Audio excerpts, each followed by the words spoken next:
Assalamualaikum, welcome back again. Hopefully you are doing great. तो अल्हम्दुलिल्लाह मैं भी बिल्कुल ठीक ठाक। तो लेट्स स्टार्ट नाउ। चलिए करते हैं अपने व्लॉग का आगाज़। तो यहाँ पे आज मैं आपको अपने व्लॉग के ज़रिए बहुत अहम बात आपसे डिस्कस करने वाली हूँ। तो जो सबसे अहम बात है वो बच्चों की स्टडी के हवाले से है।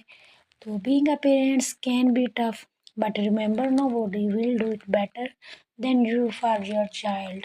तो यानी कि माँ बाप के पास बेशक टाइम नहीं है, फिर भी माँ बाप से अच्छी कोई तरबियत नहीं कर सकता। तो आज की जो हमारी वीडियो है वो बहुत इन्फॉर्मेटिव होने वाली है बच्चों की स्टडी के हवाले से। तो फर्स्ट ऑफ ऑल जो न्यू व्यूवर्स हैं सबसे पहले वो हमारे चैनल को सब्सक्राइब कर दें, बेल आइकन का बटन भी ज़रूर दबा दें ताकि आने वाली नई वीडियोस आप तक पहुंचती रहे। तो हमारी YouTube family do support me. तो वीडियो के एंड तक ज़रूर वॉच कीजिएगा क्योंकि आज का टॉपिक जो है ना वो बहुत इम्पोर्टेंट है बच्चों की स्टडी के हवाले से। तो चलें जी स्टार्ट करते हैं। तो moving to the first point, तो सबसे पहले तो इस बात को डिस्कस करेंगे कि बच्चों का पढ़ाई में दिल क्यों नहीं लग रहा, बच्चे पढ़ाई से क्यों दूर होते जा रहे हैं जी। तो मोस्टली मदर्स जो हैं ऐसे कह देती हैं कि बेटा पढ़ लो, खुद कामों में बिज़ी रहती हैं, किचन में जा रही हैं बेटा पढ़ ले, कोई भी काम कर रही हैं आते जाते बस चलते फिरते यही बात कही जा रही हैं पढ़ ले, लेकिन बच्चे पे ज़रा भी असर नहीं हो रहा। बच्चे टस से मस नहीं हो रहे। सारी बात उन्हें भी पता है हमारी माँ कामों में बिज़ी है, बस हमें बोल देती हैं, हम अपने कामों में बिज़ी हैं। जहाँ तो बच्चे मोबाइल में बहुत ज़्यादा मगन होते हैं या फिर बच्चे जो है ना टीवी देख रहे होते हैं। लेकिन इस तरह से बच्चे जो है ना पढ़ाई की तरफ कभी भी नहीं आते। ऐसे बोलते बोलते शाम हो जाती है, फिर हस्बैंड आ जाते हैं घर, फिर उन्हें बताना शुरू कर देती हैं कि सारा दिन मैं बोलती रहती हूँ बच्चों पढ़ लो, लेकिन ये तो बिल्कुल भी नहीं पढ़ते। तो ऊपर से वो भी बाहर से थके हारे आते हैं और वो भी डिप्रेस होते हैं और वो भी बच्चों पे गुस्सा होना शुरू कर देते हैं। पहले खुद से गुस्सा हो रही होती हैं, फिर वो तो इस तरह से जो है ना बच्चे जो है ना पढ़ते नहीं हैं, बस वो आहिस्ता-आहिस्ता इतना मतलब ज़िद्दी और ढीठ हो जाते हैं। तो moving to the first point, तो सबसे पहले हमें ये देखना है कि बच्चों को टाइम टेबल बना कर दें ताकि बच्चों को जो है ना टाइम पे काम करने की आदत पड़े, टाइम के मुताबिक पढ़ने की आदत पड़े। तो moving to the next point, तो फिर हमें ये देखना है कि जिस जगह पे बच्चे पढ़ रहे हैं वो जगह बच्चों के लिए मुनासिब है। वहाँ पास किसी तरह का कोई शोर तो नहीं है, कोई छोटे बच्चे खेल तो नहीं रहे हैं, वहाँ कहीं बड़े बातें तो नहीं कर रहे। यानी कि ये रीज़नेबल है, ये जगह उनके लिए ठीक प्लेस है जहाँ पे वो पढ़ रहे हैं, उनकी स्टडी के लिए बेटर है कि नहीं। तो बच्चों को पुरसकून माहौल में बैठ के पढ़ाएँ। तो थर्ड पॉइंट जो है हमारा वो ये कि बच्चों को कभी ना कहें कि आप पढ़ लें। जब भी आप बच्चों को ऐसा कहेंगे तो वो बिल्कुल नहीं पढ़ेंगे। ज़ाहिर बात है बच्चे तो बच्चे होते हैं, तो हमें उनके लिए टाइम निकालना है, हमें उनके पास बैठना है, सारे काम छोड़ के बैठना है। That you must get involve. तो जब आप उनके साथ बैठेंगी उनको पता होगा कि हमारी मम्मा हमारे पास हैं, हमें देख रही हैं, बल्कि आप उनको देखें, पढ़ रही हैं, उनकी हेल्प करें। तो इस तरह से बच्चों के अंदर पढ़ने का शौक़ पैदा होता है। बच्चे को स्ट्रेस ना दें बल्कि प्यार से बच्चे को पढ़ाएँ। इस तरह जितना स्ट्रेस देंगे बच्चे पढ़ाई से दूर होते जाएँगे। बच्चे में दिलचस्पी पैदा करनी है।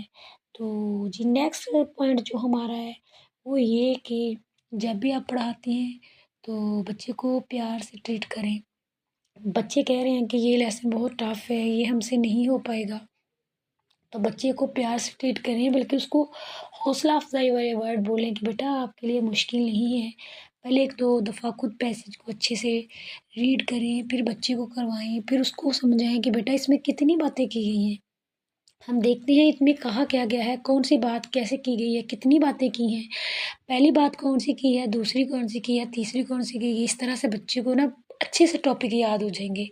तो बच्चा कभी भी भूलेगा नहीं। तो मैं तो ऐसे ही करती हूँ, मैं जब भी अपने बच्चे को पढ़ाती हूँ अगर कोई लेसन में मुश्किल लग रहा है ना, तो फिर मैं उन्हें बताती हूँ बेटा कितनी बातें की गई हैं। इसी तरह मैं प्राइवेट स्कूल में जॉब कर रही हूँ, वहाँ पे भी मेरा यही वे होता है कि बच्चे के मुश्किल सबक को किस तरह से आसान बनाना है।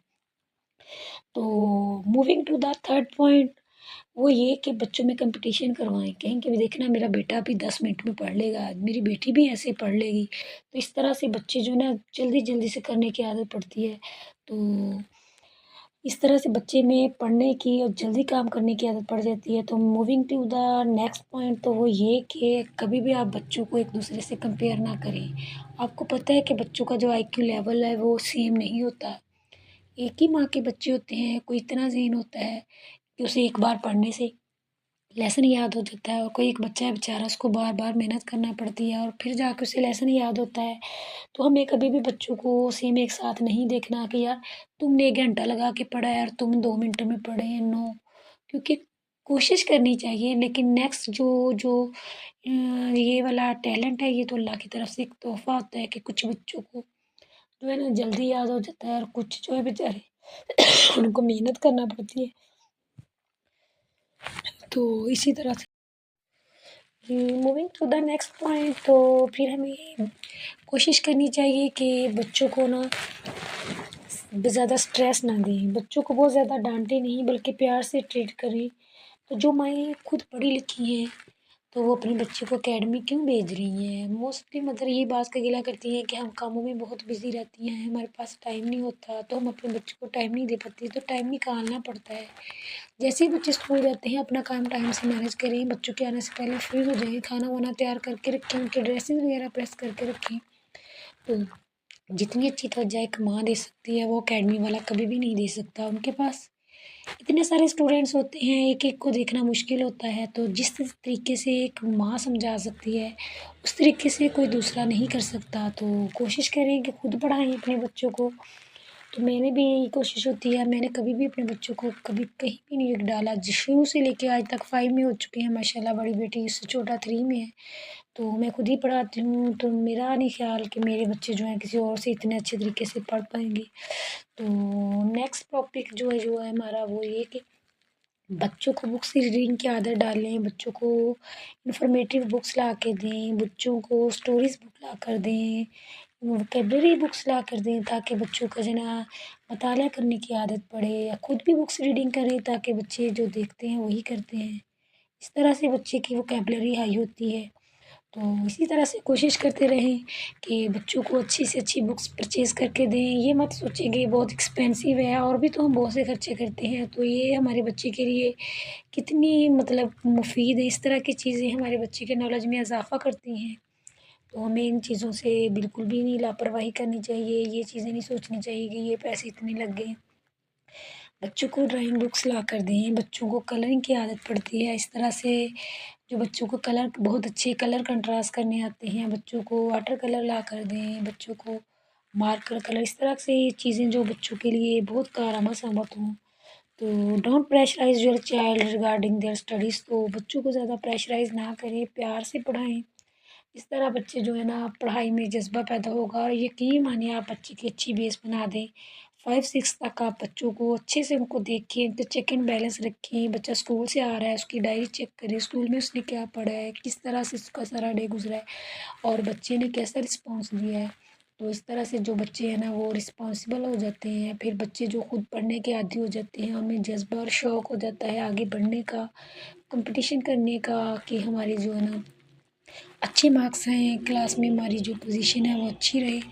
तो इसी तरह से कोशिश करते रहना चाहिए। बीइंग अ पेरेंट्स हमारा ये रिस्पॉन्सिबिलिटी है कि हम अपने बच्चों को खाना पिलाने के साथ-साथ बच्चों की पढ़ाई में किस तरह से मदद करनी है, उनकी मुश्किल इसबाक को किस तरह से आसान बनाना है, और बच्चों को इस मामले में किस तरह से ट्रीट करना है। तो यहाँ पे आपको वीडियो में नज़र आ रही हैं आज मेरे बच्चों की बुक्स। तो जी मैंने बच्चों का स्कूल चेंज किया था, तो मैं उनकी तैयारी कर रही थी, क्योंकि वो बच्चों का फर्स्ट डे है न्यू स्कूल में। तो मैं बच्चों की कॉपीज़ वगैरह रेडी कर रही थी, उन पे नेम वगैरह लिख रही थी। मैंने कहा चलें बाकी सब्जेक्ट के हिसाब से टीचर आपके वो मेंशन कर देगी सब्जेक्ट वगैरह, तो यहाँ पे मैं नाम वगैरह लिख दूँ। वन बाय वन बच्चों की बुक्स जो है ना वो मैं सेट कर रही थी, उनके बैग वैग तैयार कर रही थी। सुबह बच्चे भी बड़े एक्साइटेड थे, न्यू स्कूल में आज हमारा कल हमारा फर्स्ट डे होगा, मम्मा हम कितनी बजे जगाएँगी, हमारे टीचर्स कैसे होंगे, हमारे फ्रेंड्स। मैंने कहा बेटा सारा कुछ बहुत अच्छा होगा, आप भी अच्छा रिस्पॉन्स देना, टीचर्स भी आपको अच्छा रिस्पॉन्स देंगी। अपना बिहेवियर बहुत अच्छे से, बहुत पोलाइटली और रिस्पेक्ट करना अपने टीचर्स की, और अपने जो फ्रेंड्स वगैरह हैं, जो स्कूल क्लासमेट्स हैं, उनसे प्यार से ट्रीट करना। तो इंशाल्लाह ताला आपका टाइम बहुत अच्छा स्पेंड होगा। इसी तरह से बच्चों को छोटी-छोटी बातें बता रही थी, बच्चे बड़ा खुश हो रहे थे और बहुत कुछ जो है ना वो मेरे से पूछ रहे थे और मैं भी बता रही थी। क्योंकि आपको पता है, जब बच्चे इस तरह की बातें पूछते हैं तो फिर वो बहुत सी ऐसी बातें जो हम इन्हीं बातों के ज़रिए बच्चों को समझाएँगे तो वो बच्चे ज़हन में रखते हैं और बहुत कुछ सीखते हैं। यहाँ पे हो रही थी जी रात, तो बच्चे कह रहे थे कि मम्मा इस टाइम भूख हमें थोड़ी कम है, तो आप हमें थोड़ी चाय बना दी। वैसे तो चाय मैं बच्चों को सिर्फ़ सुबह ही देती हूँ, लेकिन जैसा कि आपको पता है अब सर्दियाँ आ रही हैं तो बच्चों ने सुबह स्कूल भी जाना था, तो अभी भी मैंने नहलाया था बच्चों को, तो मैंने कहा चलो अभी सर्दी भी है, तो मैंने फिर चाय बनाई। मैंने कहा चलो हाफ़-हाफ़ कप इन्हें दे देती हूँ क्योंकि सर्दी है, और उन्हें मैंने मोस्टली मैं रात को ही नहलाती हूँ। कहता है कि बच्चे इस टाइम पे निकलते नहीं हैं बाहर हवा में, तो अल्लाह पाक सेहत व तंदुरुस्ती दे इनको भी और बाकी तमाम बच्चों को भी। तो इस तरह से कोशिश तो यही होती है कि बच्चे इस टाइम बाहर ना निकले, खाना-वाना दे के नहला के फिर मैं इन्हें बिस्तर में लिटा देती हूँ ताकि सर्दी से बच जाएँ। तो इसी तरह से हमारी वीडियोज़ जो है ना, कोशिश यही होती है कि हर व्लॉग के ज़रिए हम कुछ ना कुछ अच्छा अपने मतलब व्लॉग के ज़रिए कुछ ऐसा दें जो बहुत सारे देखने वालों के लिए भी कारआमद साबित हो। तो यहाँ पे मैं बच्चों को चाय देकर आई थी छत पे, तो मैंने कहा चलो अपनी वीडियो की एडिटिंग कर लूँ, कुछ आपसे बातें भी कर लूँ। इस तरह से टाइम अच्छा गुज़र जाता है। ज़ाहिर बात है माशाल्लाह से मेरी रूटीन आपको पता है काफ़ी बिज़ी है। तो इस टाइम मैंने बच्चों को सुलाया है, सुला के फिर मैं आ गई थी ऊपर रूम में, तो मैंने कहा चलो वीडियो भी एडिट कर लूँ और आपसे कुछ बातें भी कर लूँ।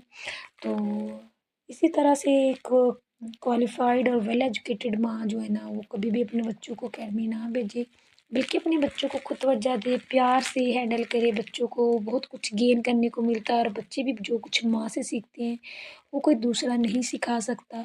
तो इसी तरह बीइंग अ पेरेंट्स हमें इसी तरह कोशिश करते रहना चाहिए कि किस तरह से अपने बच्चे का बिहेवियर वेल बनाना है, उनको स्टडी में किस तरह उनकी हेल्प करनी है, और इस तरह से आपके बच्चे जो है ना हर तरह का जो जो भी प्रॉब्लम उनके साथ पेश आएगा वो आपसे डिस्कस करेंगे, और हम जो है ना कोशिश करेंगे कि अपने बच्चों को प्यार से ट्रीट करें, पढ़ाई में दिलचस्पी पैदा करें।